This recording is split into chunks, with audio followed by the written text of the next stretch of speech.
রাজ্যের বিরোধী দলনেতাকে ঋতব্রত না শোভনদেব চট্টোপাধ্যায়।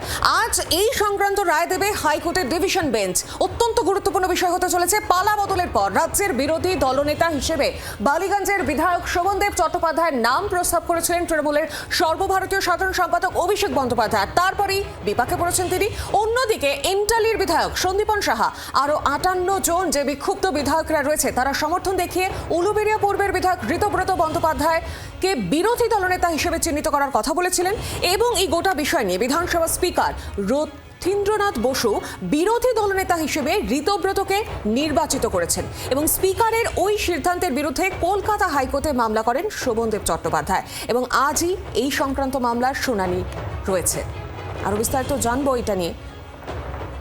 রাজ্যে বিরোধী দলনেতা কে হতে চলেছে? রাজ্যে বিধানসভায় বিরোধী দলনেতাকে শোভনদেব চট্টোপাধ্যায় না ঋতব্রত? আজ রায় দেবে এই সংক্রান্ত বিষয় নিয়ে হাইকোর্টের ডিভিশন বেঞ্চ। পালাবদলের পর যে ছবি আমরা দেখেছিলাম, তৃণমূল ভেঙে খান খান দুভাগে বিভক্ত হয়ে গিয়েছে।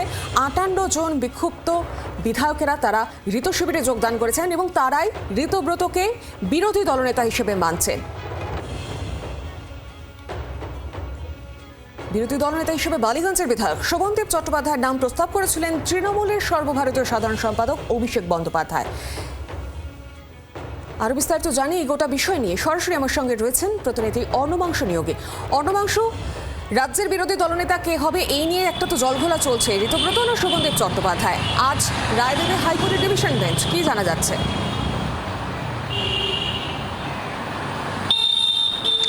দেখা একদমই সৌমি, সেটা হচ্ছে কিছুদিন আগেই শোভনদেব চট্টোপাধ্যায় আক্ষেপ প্রকাশ করেছিলেন যে ঋতব্রতর জন্য আমি অপোজিশন লিডার হতে পারিনি।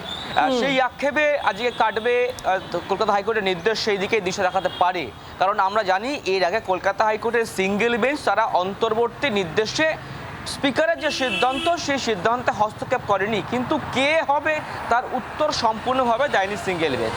এরপর ডিভিশন বেঞ্চে মামলা হয়, শোভনদেব চট্টোপাধ্যায় ডিভিশন বেঞ্চে মামলা করেন। সেই মামলা দীর্ঘদিন শুনানির পর আজকে কলকাতা হাইকোর্টের ডিভিশন বেঞ্চ সেই মামলা রায়দান করবে। অর্থাৎ উত্তর একটাই, যে ঋতব্রত বন্দ্যোপাধ্যায় থাকবেন না শোভনদেব চট্টোপাধ্যায় হবেন। এবং সেই জায়গায় দাঁড়িয়ে দীর্ঘ শুনানি হয়েছে। লড়াইটা খুব ভালো, যে সংখ্যাগরিষ্ঠের লড়াই না দলের সিদ্ধান্ত শেষ সিদ্ধান্ত, তার উত্তর পাওয়া যাবে কলকাতা হাইকোর্টের নির্দেশে, এমনটা আইনজীবীরা মনে করছেন আজকে। একেবারেই অর্ণবাংশ, সেদিকে অবশ্যই নজর থাকবে। আপাতত ধন্যবাদ তোমাকে।